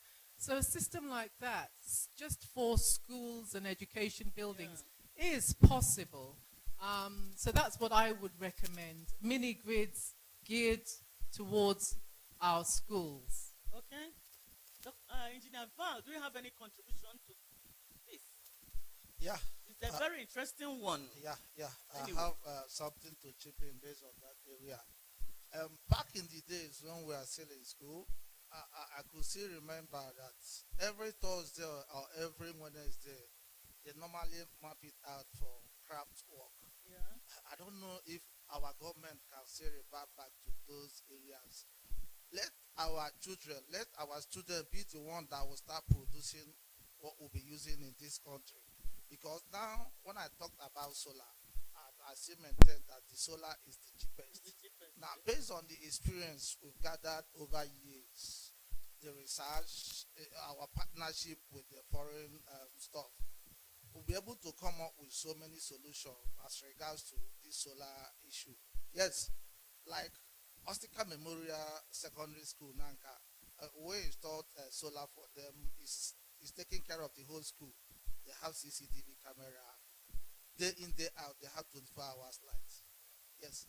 Now, presently, we taught the students how to be doing those things. How to produce solar, solar panels? Not solar panel, charge controller and inverter, because these are the two basic things that are involved in solar system. When you come to solar system, we have 4 basic items. We have solar panel, we have solar charge controller, we have inverter, and we have batteries. Okay. Now, among these 4, we are producing 3. It's only panel that we are not producing in this part of the country. But the other ones is being done here. You understand? Now, our schools can key into this system.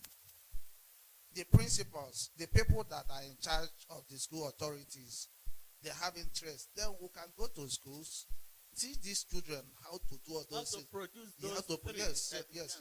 to do all those things. They will start doing it on their own, and you see it being everywhere. Yes. Okay. Yes. Thank you. Yeah, Chisaba, please. You said something about correlational relationship between the electricity on ground and the bio waste production of electricity. What is that combination you said? Using what is on ground and then the bio waste. Let me just give a very basic. Yeah, I'm not an engineer. It sounded so simple. I know it is really simple, but I'm not an engineer. We need to explore more on that area too. What it is that when you have anything that's biological, it can be from feces to food waste to grass, hay, anything that decomposes. Upon decomposing, these things release gases. Yeah. Okay. And these gases, depending on the waste, the most effective one is what's called methane, which is a very dangerous gas, which is why part of our project is to stop the use of landfills in our region, because the gases that come from those waste dump sites are deadly.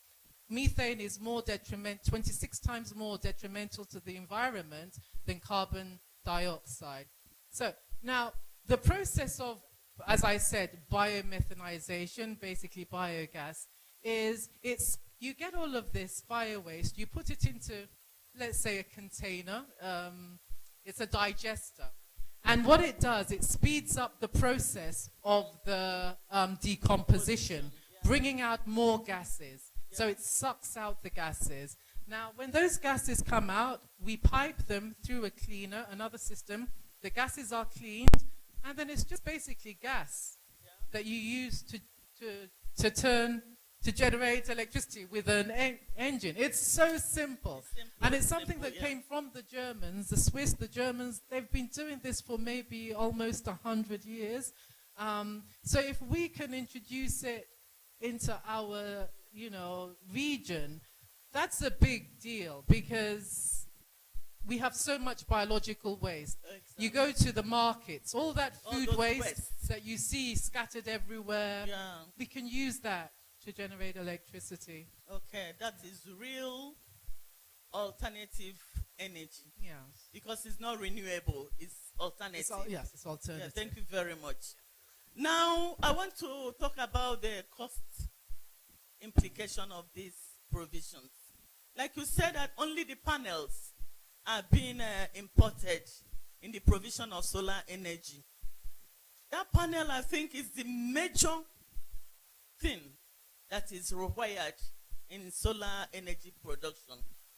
What will your company, you've told us that you can go around and do scale acquisition, so to say, for the students to be able to manufacture the other 3.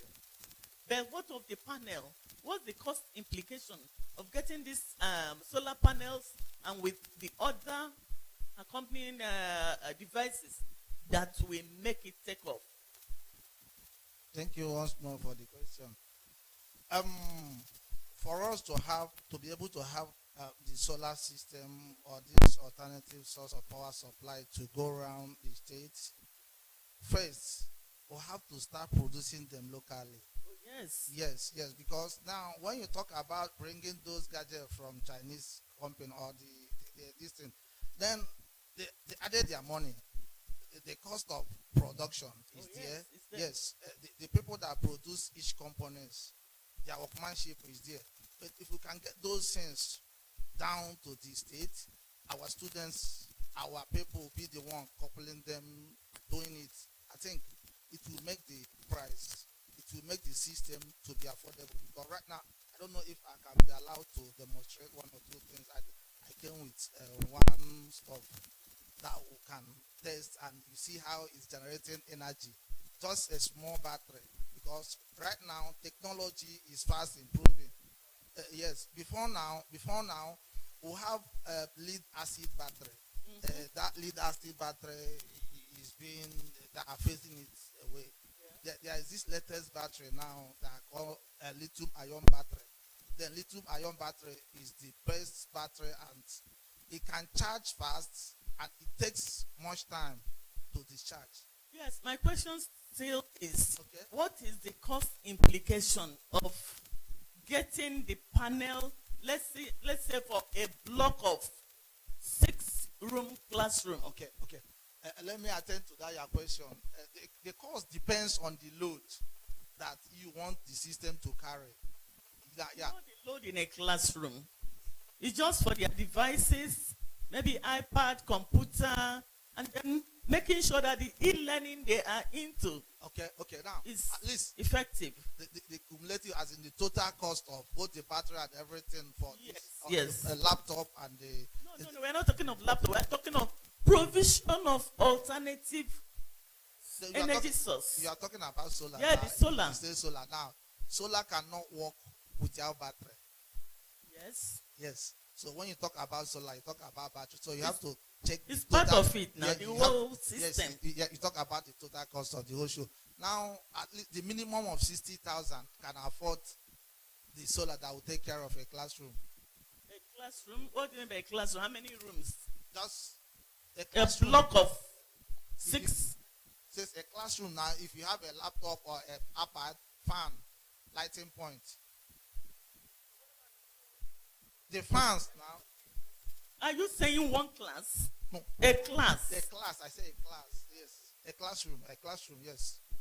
Now, if you are talking about, normally in a school, there's what we call, you have a lab. If you are talking about their lab or a computer room, in that case, we'll be talking about the number of computers that are involved. Yeah. Based on that, we have to do calculation on that. And know the size of the panel. The powers that are involved, you have to do calculation based on that. Yes. So if I have to give a rough estimate of, say, you want to carry up to, say, 10 computers or 10 laptops with iPad and every other thing, because the fans and every other thing have to be on, you should be talking about 200 and something thousand naira. Wow. Yes. Okay. And how can you provide these services for digitalization of education to schools in the rural areas? Just like what I have said before, the school management have to have interest in the system. Take for instance, if we are to produce, it's to cost us, say, 40,000 naira to just get a device for you. If the schools are to produce it, it might cost them 20,000 naira. Okay. Yes. So the best thing for schools to do is to engage in training. Yes. So that skill acquisition. Yes, skill acquisition. So that their students will be the one producing what they are using. Okay. So they will only bring out money to buy those materials. The students will do the assembling. What of the panel? Can it be produced locally too? No. Yes. Local. They are producing a solar panel in North. Presently, they started producing it in North now. Okay. Yes, but down here they've not started producing solar panel. Yes, assembly or producing. Is it assembling or they are producing it? They are producing it in North. I'm sure of that. Yes. Okay, Chisoba, please, how affordable is the Biowaste source of alternative energy? In terms of our plant, it's a little bit expensive because our plant is an expensive plant, and so we had to sell electricity at a higher cost. So we focus on industries and estates who actually need like constant 24 hours, 7 days but a week. you told us something about improvisation. Yeah. So, but in terms of what we would sell, so I think EEDC would maybe buy electricity from an independent producer at maybe $5 whereas we're looking to sell it for maybe 10, $11. However, there are smaller systems, like I said, what Unizik are doing, where you can actually, have your own small biodigester system that can generate you electricity. Now, that's going to be a capital expense, but once you've spent that money, your fuel is biological waste. So maybe the leftover food from students' lunches, or I don't know, so if you can get your fuel for free, in the long term, that cost will pay for itself. Can you please give us some implication for providing alternative energy from biowaste for a school, maybe a block of 6 classrooms? I really wish I could do that, but I can't. I really can't. But because again, it would depend on the capacity, and it would depend on a lot of factors. I wish I could answer that question. But we know we've been talking about National Electric Power Authority, the Power Holdings,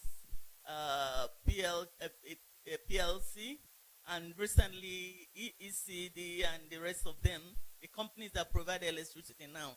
We found out that for teachers and students and schools, at the end of the road, you heard when the other group were discussing, there are schools that you need to cross rivers to get to. There are schools that they don't have access routes. There are schools that even the power holding, they never saw. Even the NEPA, they never saw. Even EEDC is not getting there. How do we use this alternative energy source to make sure that they enjoy this digitalization we are talking about? Yeah, in the north of Nigeria, you have villages where there's no electrical infrastructure. Yeah. So they use mini-grids. So they create a grid that will service a community, and they will maybe use solar panels to generate the electricity. Okay. And then that grid is what supplies the electricity in rural villages. They do that a lot in the north. They get a lot of grants and money for that. It's not so popular in the south because they think we have a lot of infrastructure, which we actually don't. So it's just a question of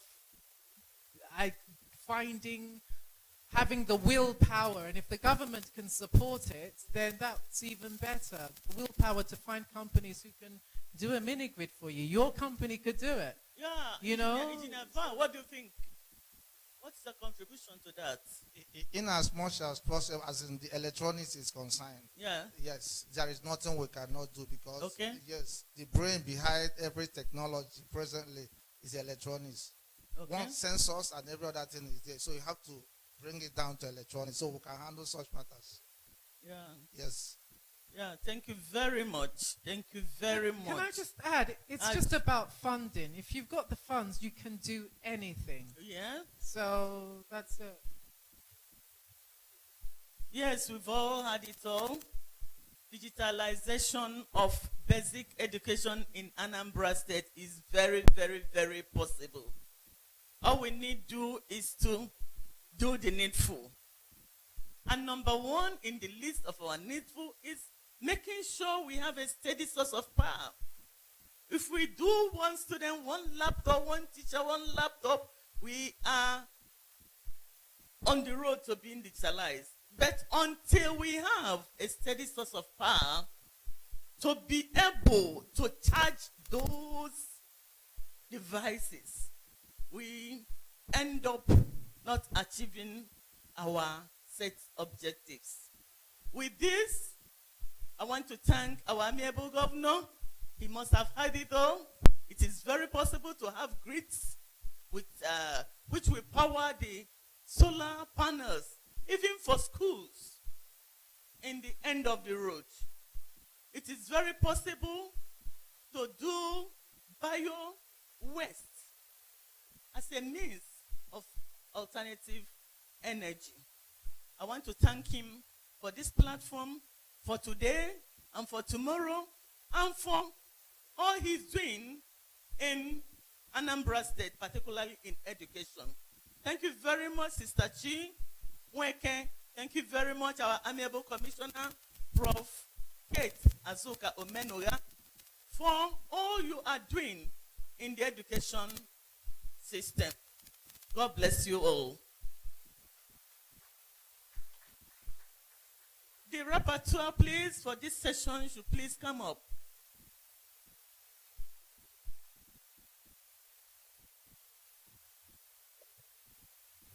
Good afternoon. I'm Onukube Ifeanyi. I'm a teacher. I'm an instructor. I'm also a solar energy enthusiast. So what they are saying is very, very achievable.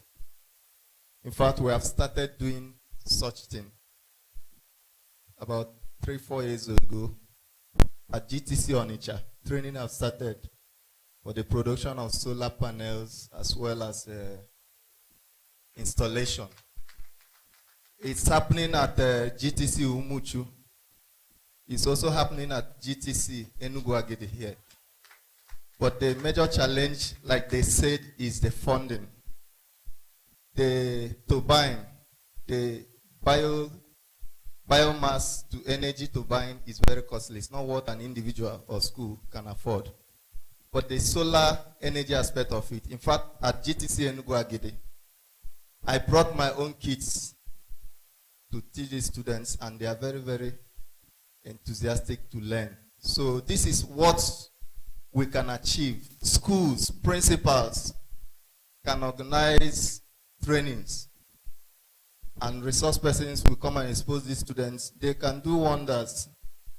The DC solar energy he talked about at GTC Enugu Agidi, they produced it last week, where you use lithium battery to power table lamp and reading lamps. So this is achievable. Energy is very, very necessary. We cannot achieve digitalization without a source of replenishing the energy we are losing in our phones and our devices. How do we achieve that? Number one, the PTA can come in. Communities can come in. And the government, just as they have been doing, there are about 13 hostels at technical colleges. And I can bet you, those ones that have been finished were equipped with solar system. That means we are tending towards achieving this goal. Thank you very much.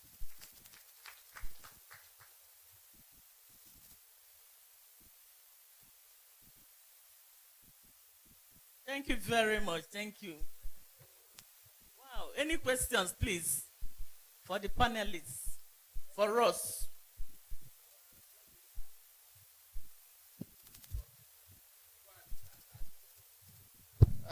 Please, I am standing on existing protocol. My question goes to the panelists. Beyond this summit, is there anywhere your organizations will partner either with government or the individual schools? Is there anywhere you can partner with willing schools, those who are willing to provide cheap and accessible energy, steady power supply for what we are talking about? Do you have program for it? You live long. Thank you very much, Engineer Val. Okay, let me do justice to that your question. I think presently we are organizing such programs for schools. Our students they are lacking interest in things like this, and now based on the time we invested on research and development, like what a white man will always tell me, say, you don't teach technology, you teach technology. But I'm no longer getting young, so I want to look for youth to impart all this knowledge on. So any school that is willing to learn will be willing to send our tutors across to them to give them what they need in the system. I think he's talking of partnering. Can you accompany partner with a town like my town now? I get home, I talk to my Igwe and the AIU, and they tell me, can we see the guy? Let's partner with him. Yes, we can, yes. Yeah, so you should give us their number and give out individual schools. Not for this project. Once we finish the first project and we can develop others in other parts of the state, maybe then we can. But for this first project, unfortunately not. This is the first one? Yes. Okay. Thank you very much. The chairman of the Post-Primary School Service Commission, Oka, Honorable Ifia Okaro, also wants to know, is enthusiastic of your organization coming to Post-Primary School Service Commission to provide alternative, cheap, and accessible energy supply for them, for the organization to take the leadership, because 200 and something schools in Anambra State is under the management of the. So, answer to that. Response. I can't really get the question. I didn't understand it well. He said the partnership, an organization, Post-Primary School Service Board, is asking whether you can partner with them. Yes, we can partner with them, yes. Because it will be showcasing what you said here. Yes, we can partner with them. Thank you very much. Superlative rounds of applause. Thank you so much. You've generated so much interest because NEPA is everybody's concern. Chisaba, thank you very much. Please don't leave without me. Yeah. Thank you so much. Yeah, we have virtually come to the end of this. We have to do our closing remarks. I want to thank each and every one of you, the planning committee members, the moderators, the rapporteurs, the moderators and rapporteurs. Remember, we need your and the new one. We have the pleasure and honor, without wasting so much time, I want to invite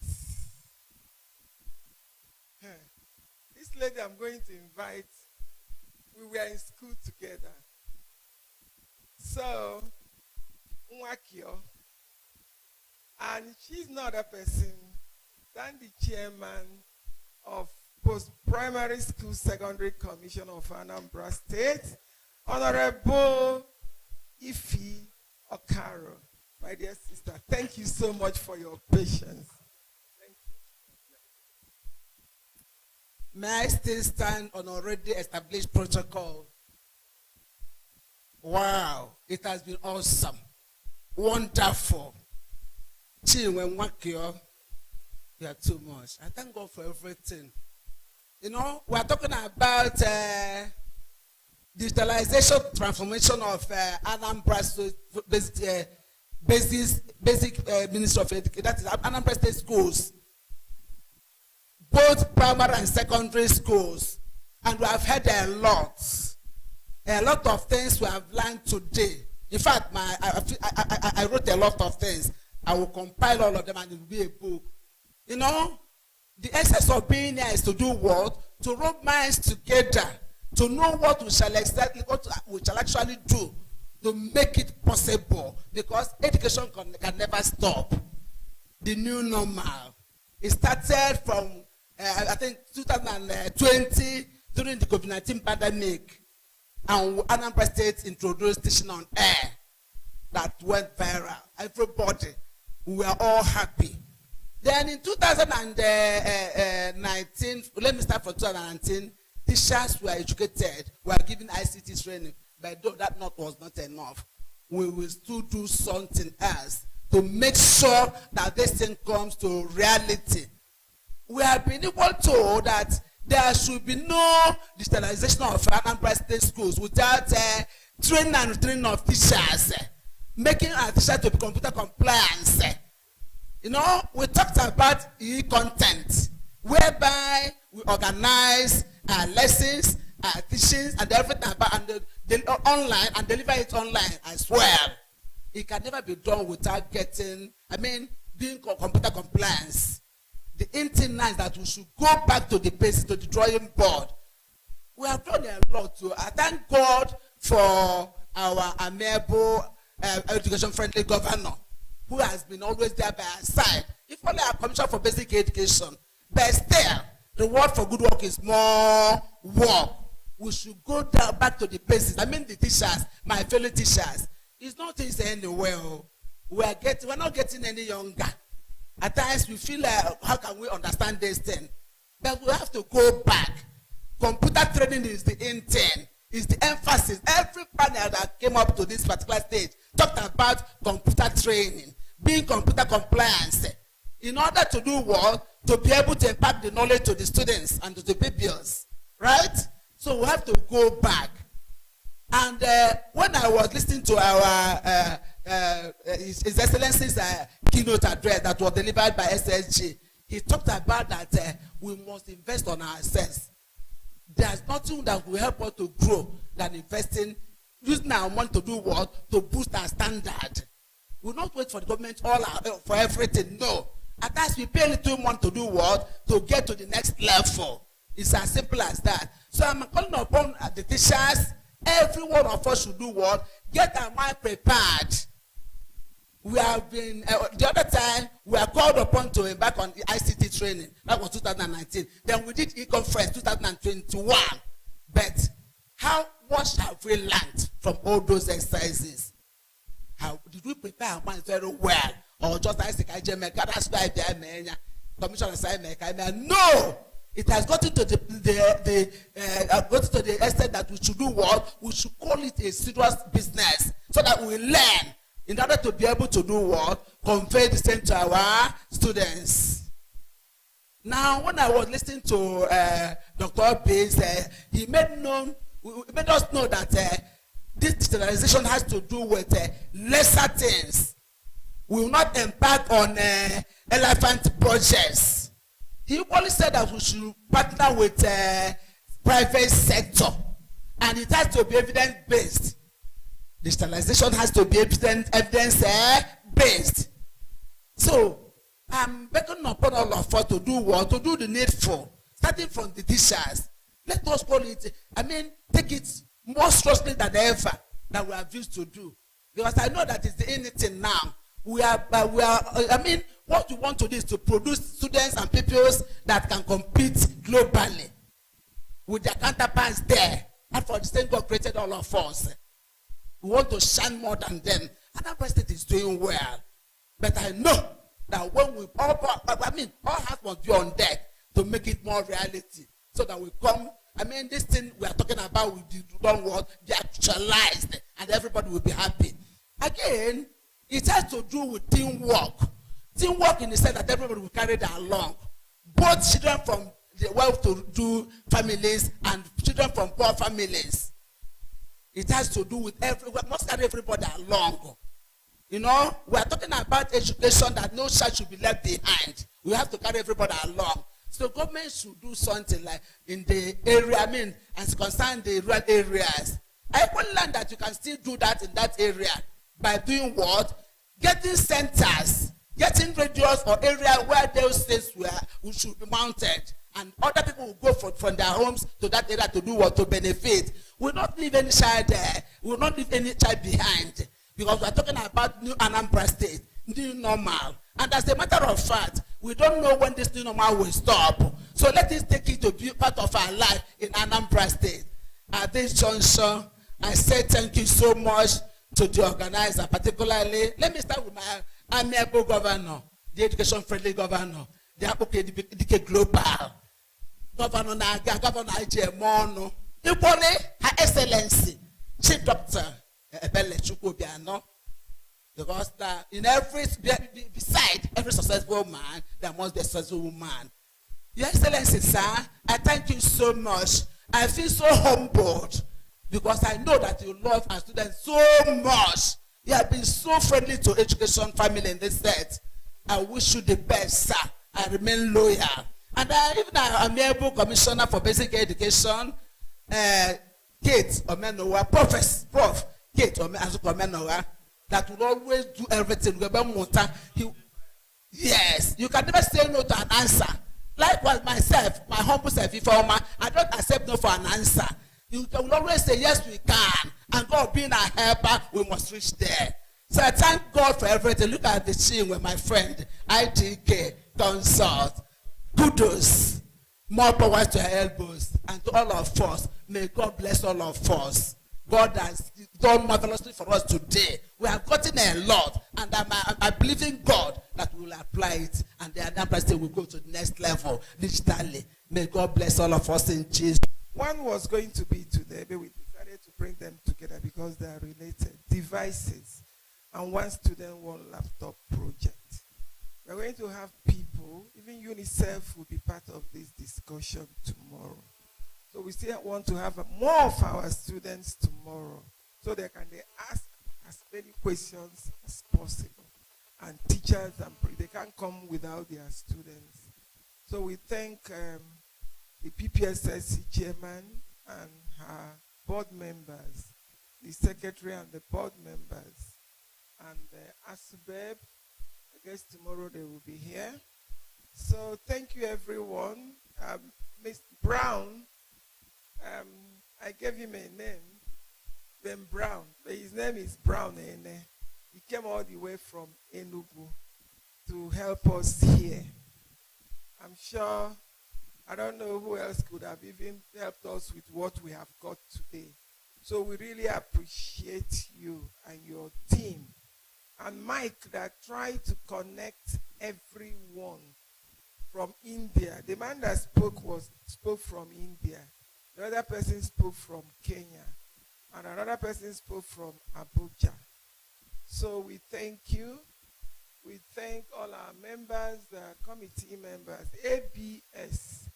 I don't know how we can thank ABS. We can't ever thank them enough, especially they are empty. Doesn't even believe in letters. If you write him a letter, you're wasting your time. All Chief Uche wants is send him a text message. Tell him what you want. He has supported education so much. So please, dear fellows and group and team, please, when you get back, you express our profound appreciation to him. All the rapporteurs, all the moderators, thank you so much. And all the teachers and students that are still here, may God bless all of you. Thank you. So I want to call on, there's no clergy here again, but we have our daddy who is a red-capped man. I can see him wearing cross, so I think he can lead us in prayer. Thank you very much. Thank you. May we pray. In the name of the Father, we thank you most heartily for this wonderful day you have given us. You made this day very successful. As we depart the venue of today's activity, we are not departing from your presence. Rather, we are going home to meet those who say to us in the morning, bye-bye, want to meet them to welcome us back home. As we continue this journey, we know that you continue to guide us to the end of the whole activities, both today, tomorrow, and forevermore. We ask this through Christ our Lord. In the name of the Father.